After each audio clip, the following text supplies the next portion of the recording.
abençoe. Se você está em pé, abra sua Bíblia em pé como você está no livro de Juízes. Enquanto você está abrindo aqui, deixe eu saudar os demais.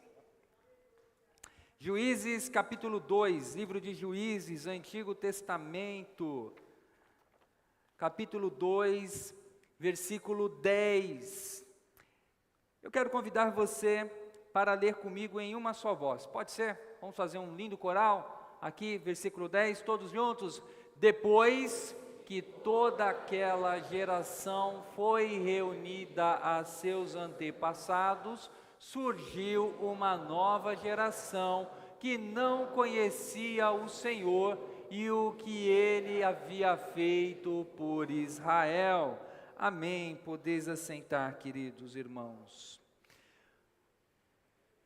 O mês de maio para nós batistas brasileiros é um mês em que nós voltamos a nossa atenção para a família.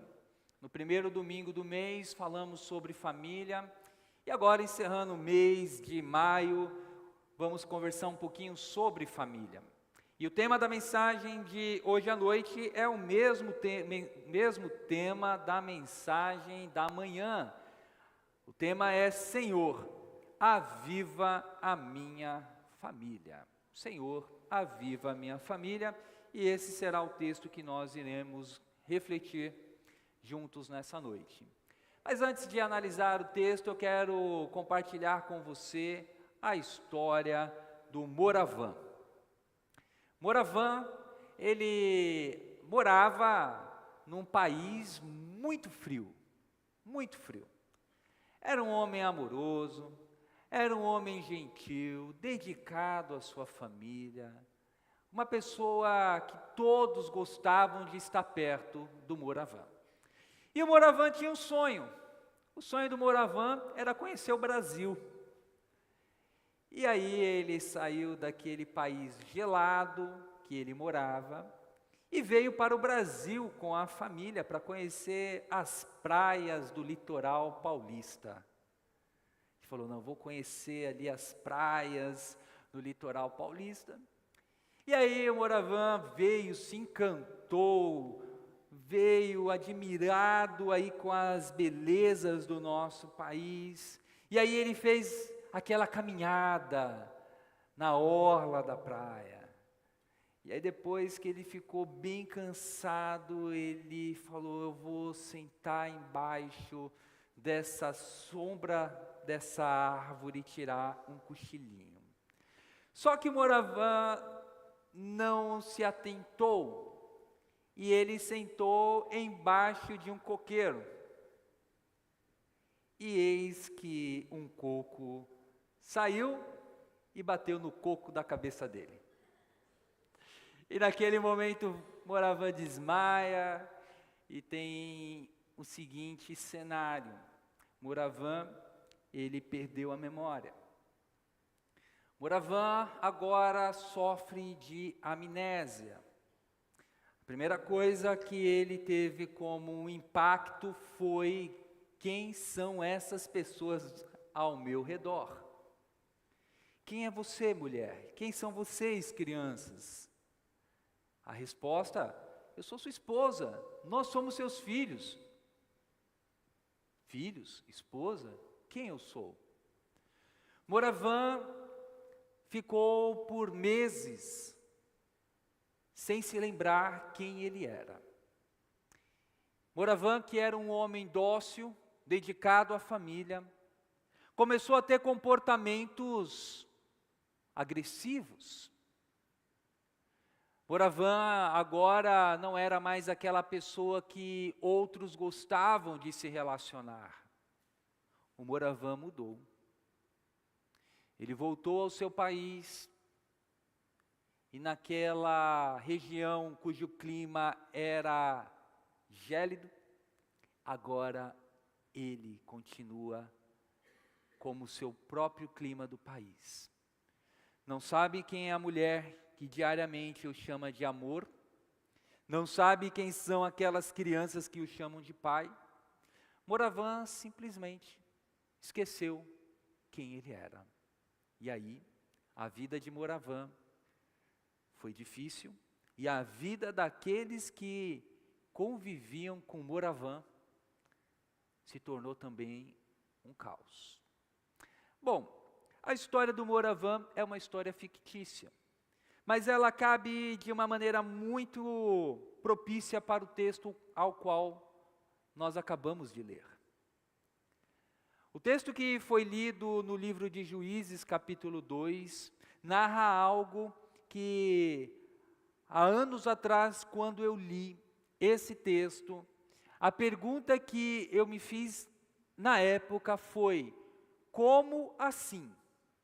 Como é possível surgir uma geração do povo de Israel que não conhece o Senhor e os feitos dele em favor do povo? Como isso pode ser possível? Como pode ser possível o povo se esquecer que eles passaram pelo Mar Vermelho, das pragas do Egito, da peregrinação no deserto, das lutas e conquistas para que eles pudessem estar agora na terra prometida? Como assim surgiu uma geração que não conhece o Senhor? Mas aqui nós encontramos algo que aconteceu e algo que é possível acontecer em nossos dias. E que de fato tem acontecido em algumas regiões, em alguns continentes.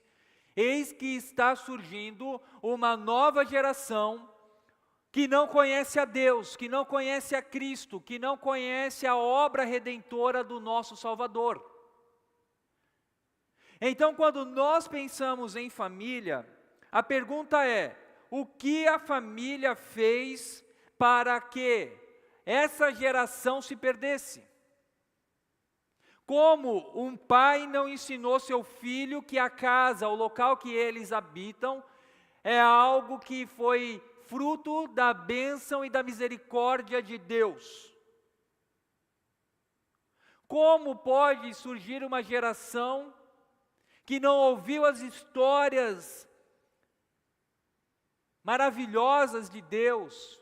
Talvez alguém falando: olha, o seu bisavô, ele passou no colo da sua tataravó no Mar Vermelho. Vai lá, neto, vai lá, filho, vai conversar com o seu bisavô. Pergunta para ele como é que foi aquela parede de água no mar. Vai lá conversar com ele. Ele está lá, ele quer conversar. Mas não. Surgiu uma geração, e essa geração não sabia nada sobre Deus.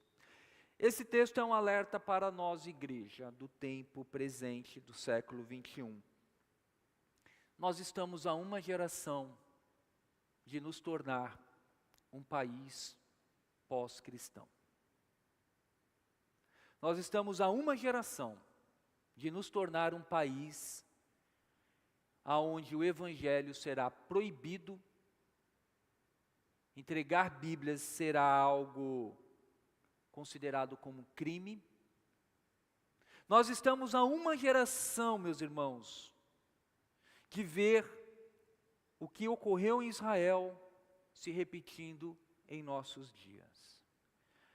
E pensar nessa temática, Senhor, aviva a minha família, é pensar inicialmente sobre o que é o avivamento.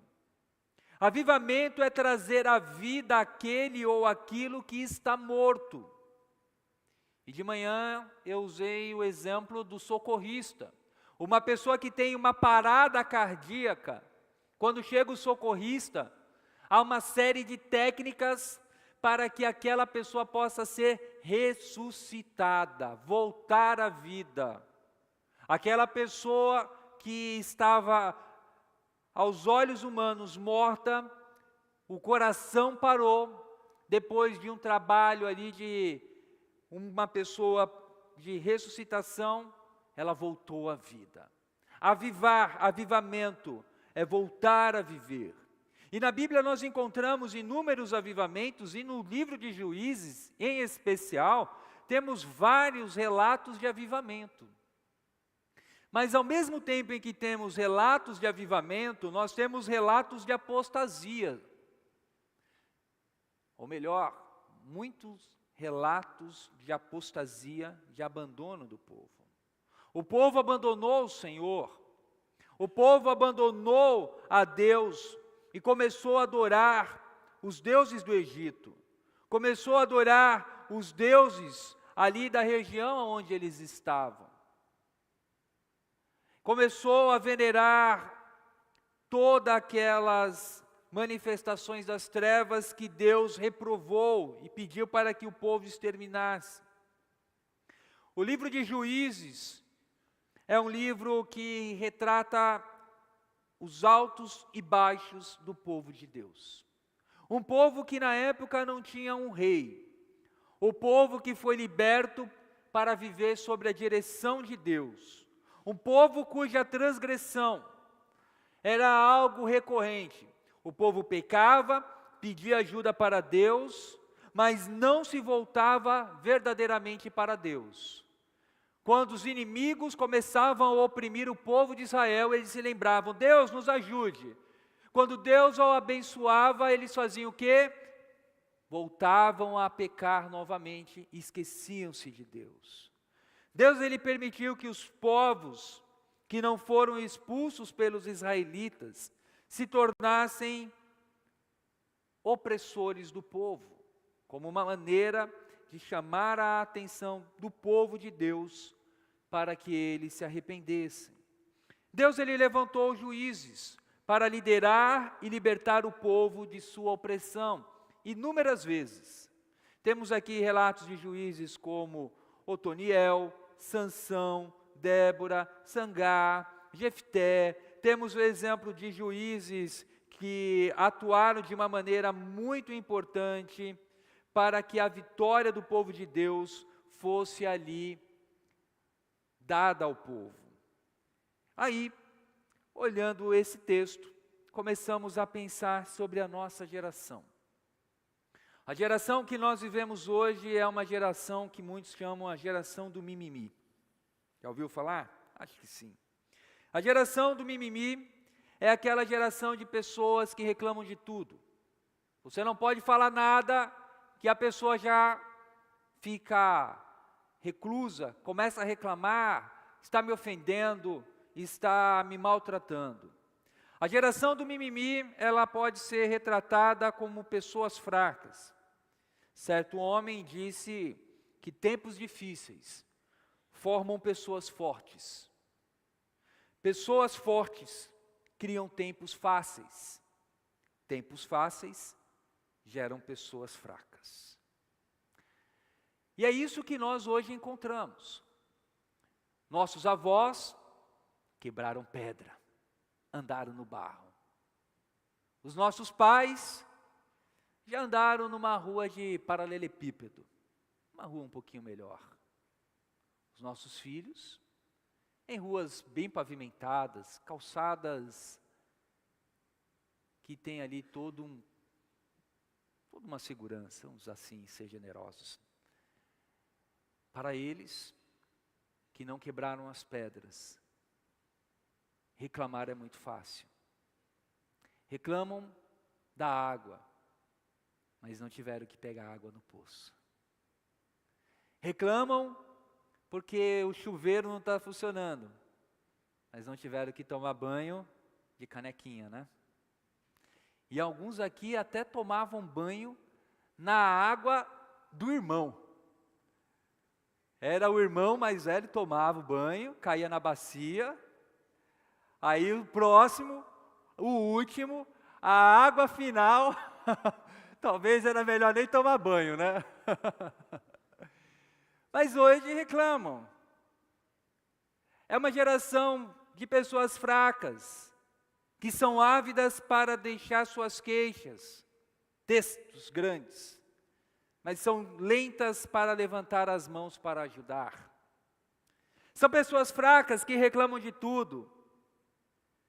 Não se pode falar mais nada, porque eles são a minoria, são vítimas. Pessoas fracas defendem a causa de um pet, mas pisoteio num pai de família no meio da rua. Hoje muitas dessas pessoas da geração mimimi, ou pessoas fracas, com a personalidade fraca, com a inclinação para o pecado, assim eu creio que se traduz melhor, estão ditando leis, criando projetos e liderando instituições, sejam elas do primeiro, segundo ou terceiro setor. São pessoas que não conhecem a Deus,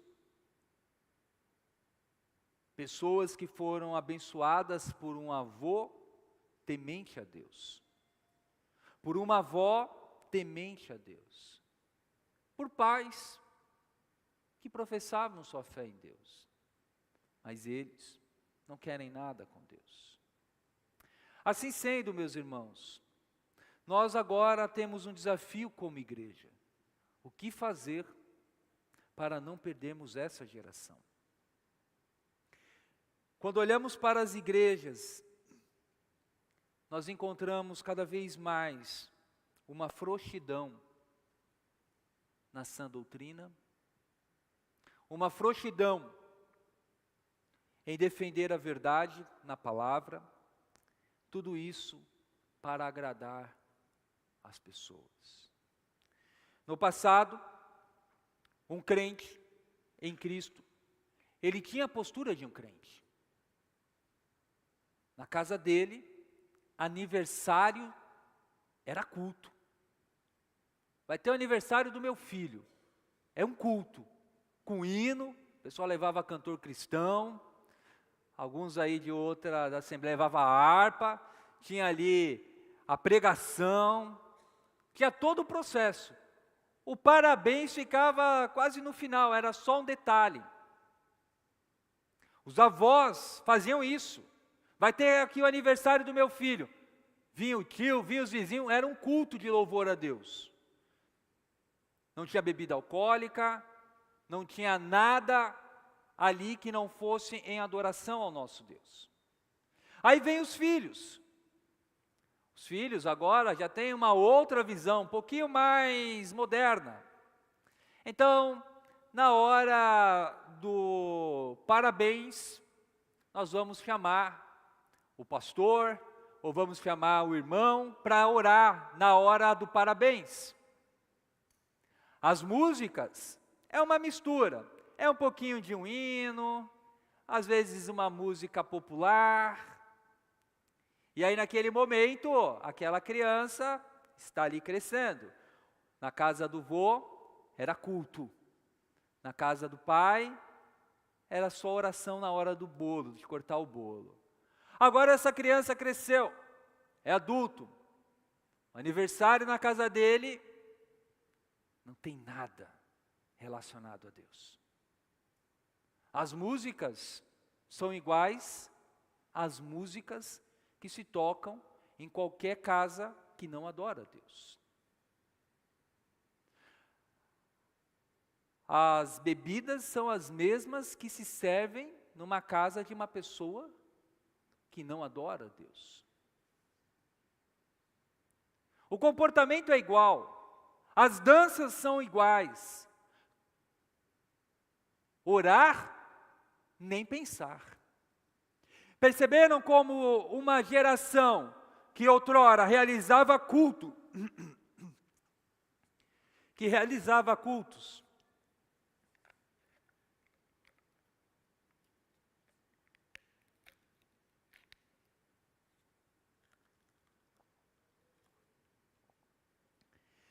uma geração que foi abençoada com cultos na casa do vô e da vó. Agora é uma geração que está dançando as músicas desse mundo e achando o máximo, e publicando e dizendo, eu tive um festão. Em muitos casamentos de crente, eu gosto de participar principalmente ou quase que exclusivamente da cerimônia do culto. Termina o culto, mesmo sendo o pastor que irá oficiar ali, realizar aquele casamento, eu tenho optado em simplesmente terminou o casamento, me despedir dos noivos e dizer: Deus os abençoe. E curiosamente, em alguns casos, eu ouço o relato no outro dia: pastor, ainda bem que o senhor foi embora. Pastor, tem uma pista de dança lá que o pessoal... Tinha uma irmã lá, esse Senhor amado. Eu falo: Deus, o que aconteceu? Nós saímos de um culto, aonde os noivos pediram a bênção, assumiram o compromisso de viver Cristo, e foram literalmente usar as mesmas práticas que esse mundo sem Cristo acaba realizando. Percebam como é fácil. Perdemos os nossos valores com poucos passos em uma geração. Creio que isto possa ter acontecido em Israel. Agora, como é que nós fazemos para não perdermos a nossa geração? E aqui nós encontramos algumas recomendações preciosas na palavra de Deus. O livro de Deuteronômio, capítulo 6, os versículos de 4 a 9, nos traz justamente orientações preciosas para nós não perdermos essa geração, para você não perder o seu filho, não perder o seu neto, não perder a sua família para as trevas. A primeira recomendação, e eu quero pontuar 5, é essa: ouça, ó Israel, o Senhor, o nosso Deus, é o único Senhor. O povo de Israel deixou de ouvir a Deus. O povo de Israel deixou de ouvir a Deus para ouvir os tambores de Baal. O povo de Israel abandonou a voz dos profetas para ouvir a voz dos sacerdotes de Astarote. O povo de Deus deixou de ouvir o Deus verdadeiro para ouvir o Deus das trevas. O povo de Deus que ora por avivamento, que suplica: Senhor, aviva minha casa, aviva meu filho que está longe dos teus caminhos. Deixou de ouvir o Deus de Israel para ouvir os tambores, as batidas dos deuses dessa geração. Não tem como, meus irmãos, viver um tempo de graça e ter um novo tempo de avivamento no nosso lar quando nós damos ouvido às trevas. Quem você está ouvindo? Quem está ditando as músicas no seu ouvido, meu irmão? O que está influenciando você, ou quem está influenciando você? Creio que foi Martinho Lutero que certa vez disse: deixe-me produzir as músicas do povo e eu irei conduzir o povo. Há estudos que mostram a influência das músicas na nossa vida. E muito crente não se incomoda em ouvir músicas que vão lhe afastar de Deus. Muitos crentes não têm receios de ouvir palavras de pessoas, seja em entrevistas, sejam em palestras, sejam em literaturas que vão te afastar de Deus. Há poucos dias atrás eu fiz minhas devocionais no livro de Gálatas. E no livro de Gálatas nós encontramos uma série de recomendações do apóstolo Paulo àqueles nossos irmãos.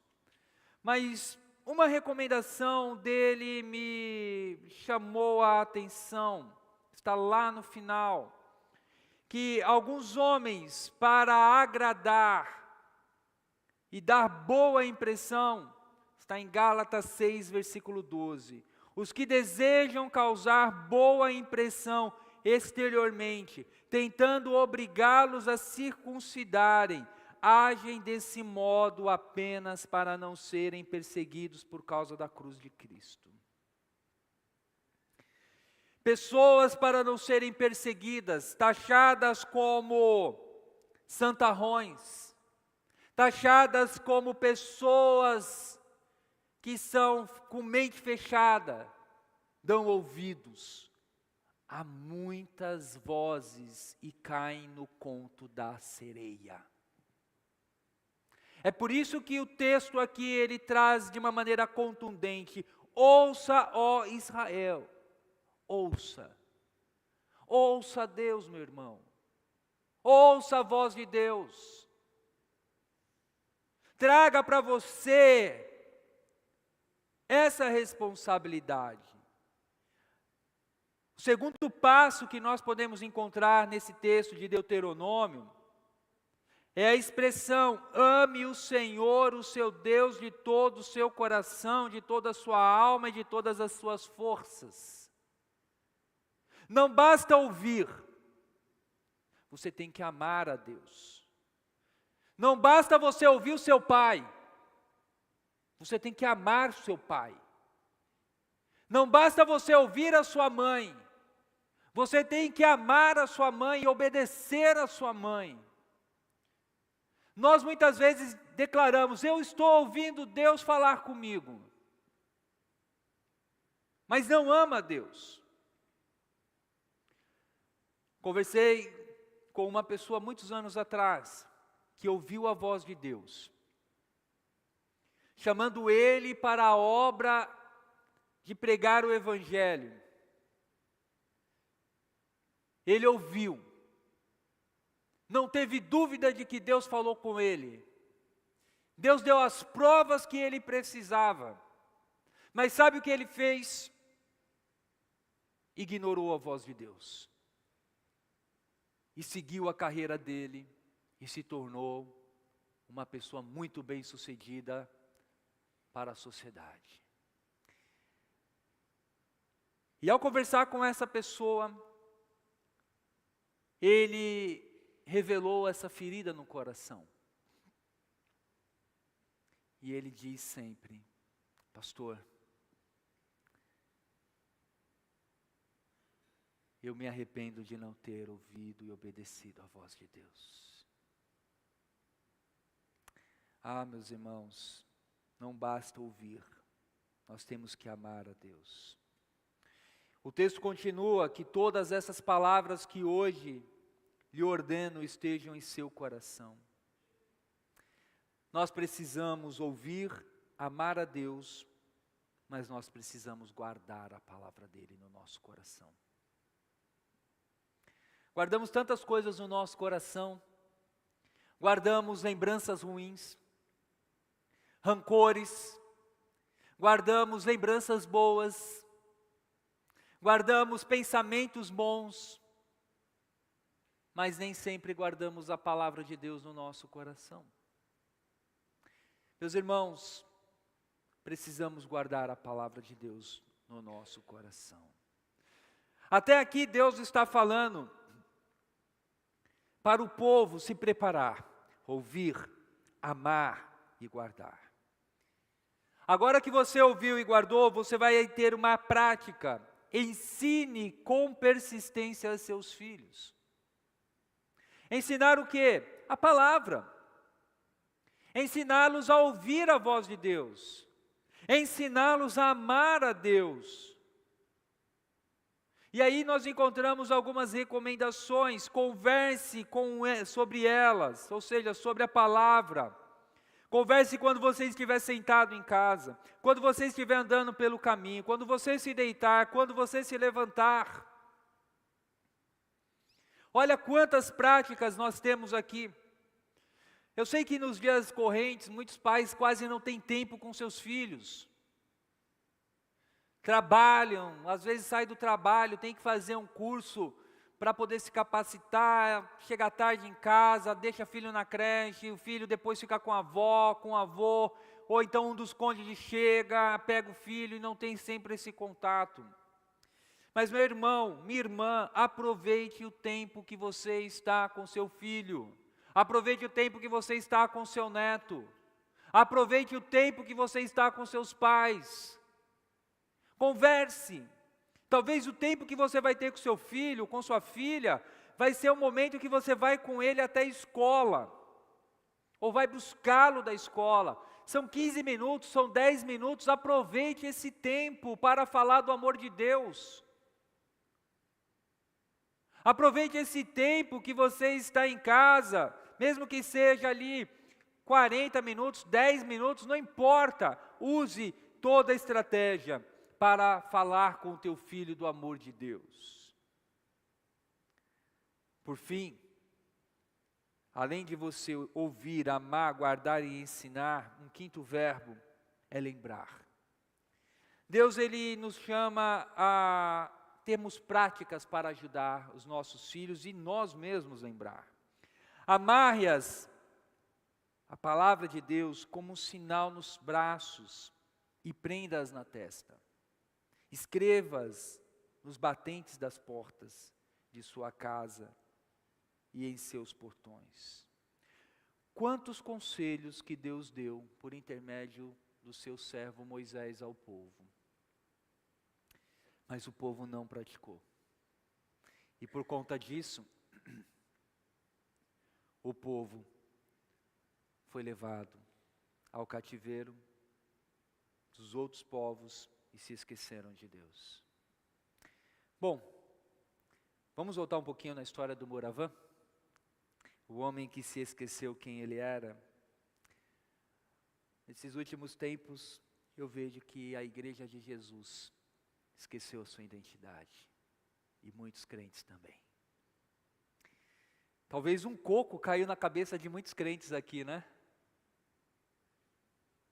Deitou embaixo do coqueiro, não vigiou, e veio um coco e bem no coco. A igreja de Jesus precisa entender que ela tem uma identidade, que nós somos o sal e a luz nesse mundo, que somos um povo com uma missão, de anunciar as grandezas daquele que nos chamou das trevas para a sua maravilhosa luz. Ao longo de toda a rebeldia do povo, Deus, Ele preservou os fiéis. Deus, Ele tem preservado os remanescentes fiéis e nos chamado para levar adiante a mensagem da cruz. Uma nova geração surgiu, meus irmãos.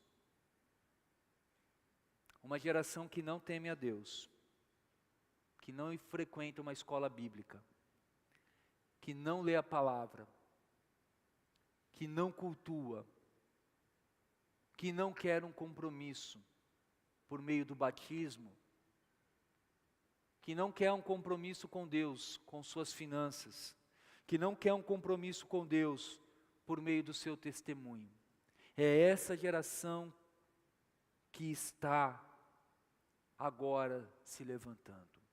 Mas a boa notícia é que Deus nos colocou nesse tempo para chamar a atenção desses que estão agora a passos acelerados à perdição, para se voltar para Deus. Talvez o avivamento que você tanto espera na tua vida e na tua casa seja o fim das brigas, seja a atenção de um pai, a atenção do seu cônjuge. Mas o que Deus deseja proporcionar sobre a tua vida, sobre a minha vida, sobre a nossa igreja, é um avivamento aonde nós vamos ter sede de Deus. Aonde nós iremos dizer: Pai, usa a minha vida. Usa a minha vida, meu Deus, para poder pregar o teu evangelho, para ensinar a essa geração. Você pode dizer: eu não tenho filhos, então essa mensagem não é para mim, é para você sim, meu irmão. Porque você é chamado para anunciar Cristo, para ser conselheiro de jovens, ser conselheiro de adolescentes, ser conselheiro de jovens casais. Você é chamado, minha irmã, você é chamada, minha irmã, para fazer a diferença na vida de outras mulheres. A igreja precisa orar, e o avivamento sempre vem em tempos de crise, e nós estamos vivendo crises. Nesses 2 domingos, compartilhamos com os irmãos o que está acontecendo ao redor do mundo, nossos irmãos pagando um alto preço para anunciar Cristo. É tempo de nos levantar, é tempo de pedir: Senhor, usa a minha vida para anunciar o Teu amor. Senhor, eu quero Te ouvir, mas não tem como ouvir a voz de Deus quando você está com vários fones na sua orelha, e um som alto. Ouça a voz de Deus que te diz: filho, eu amo você. Filho, eu tenho planos para você. Filho, não desista da tua família. Porque a voz do mundo é: se está ruim, abandona, separa. Mas a voz de Deus é: lute pela tua família, lute pelo teu filho, lute pela tua família, meu irmão. O fato do teu filho não estar hoje na igreja não é motivo para você desanimar. E talvez uma das razões pelo qual seu filho não está na igreja é porque você deu um péssimo testemunho dentro da tua casa. A sua língua era mortífera, o seu testemunho reprovado. Mas hoje você pode dizer: Senhor, eu me arrependo. Me dê estratégia, me dê graça para que eu possa testemunhar do Teu amor aos meus filhos e resgatá-los em nome de Jesus. Senhor, me dê autoridade na Tua palavra para ensinar aos meus filhos, aos meus netos, a ensinar o Teu amor às outras pessoas. Senhor, aviva o meu coração, mas Deus, para avivar o teu coração, você precisa ter esse senso de que o Espírito Santo quer falar contigo, mas tem muita gente tentando roubar e atrair a sua atenção. Repreenda em nome de Jesus essas vozes que diz: você não vale nada. A sua família fracassou, você fracassou como mãe, você fracassou como pai, você fracassou como filho, mas hoje a boa notícia é: Deus te trouxe aqui para que você ouça: eu estou contigo, eu faço nova todas as coisas. Vamos avançar, meus irmãos, vamos trabalhar para que essa geração possa se tornar uma geração de pregadores do Evangelho, de pessoas que vão fazer a diferença, em nome de Cristo. Meu irmão, minha irmã, aproprie-se do poder de Deus sobre a tua vida e da palavra viva e eficaz que não mudou. Deus não colocou um ponto final na tua família. Não coloque ponto final na tua família. Quando há histórias de fracasso, muitas vezes Deus faz o quê? Ao invés do ponto final, Ele coloca uma vírgula. Agora, eu vou escrever uma história diferenciada. Deixe Deus fazer uma obra maravilhosa na tua casa. Uma geração que não conheceu o Senhor. Hoje, pela fé, eu quero crer que esse ciclo do mal está sendo quebrado em nome de Jesus. Pela fé, esse ciclo das trevas está sendo quebrado agora. E um novo tempo começará na tua vida e na tua casa. Eu quero encerrar orando com você. Que de repente encontra-se fraco, fraca, porque você ouviu demais tantas vozes, inclusive a tua e não a voz de Deus. Mas hoje você quer dizer: Senhor, a voz que eu preciso é a tua, e eu ouvi a tua voz hoje, e eu não vou desistir da minha família. Se você gostaria que orássemos com você, fique em pé, vamos orar. Não existe família perfeita. Não existe uma família que não tenha altos e baixos. Entregue a sua família a Deus. Deus te abençoe. Deus abençoe você na galeria. Vocês, irmãos, aqui embaixo. Deus abençoe.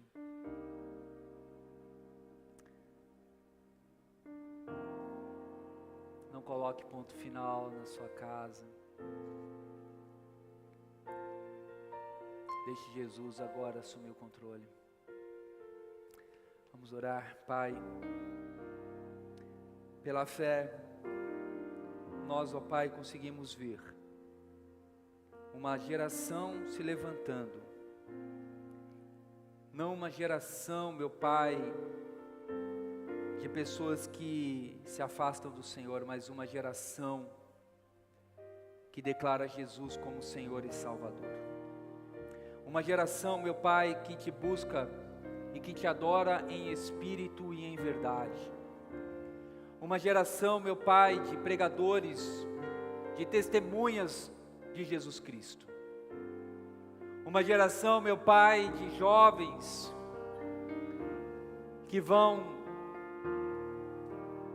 revolucionar, ó Pai, essa geração, como irmãos nossos lá no passado fizeram nas cidades, ao ponto de muitas pessoas falarem: aqueles que estão colocando o mundo de cabeça para baixo chegaram até aqui. O Senhor está levantando essa geração, meu Pai, pela fé no nosso meio nesse momento. Uma geração que vai se levantar e vai colocar esse mundo de cabeça para baixo, aonde eles virão a glória de Cristo e vão se converter dos seus maus caminhos e adorar ao Senhor. Pai, esteja curando os corações que trazem mágoas, os corações que estão cansados. Dê um renovo, meu Pai, agora em nome de Jesus a essas vidas. Nos abençoe, nos ajude, meu Pai, a lembrar quem nós somos em Cristo. E se alguém está, meu Pai, em dúvida, que ele creia que ele foi chamado por Cristo para anunciar as grandezas do Rei da Glória. Que cada crente em Cristo se aproprie do chamado que o Senhor tem dado, e que toda lágrima, toda dor seja curada agora em nome de Jesus. Amém. Amém.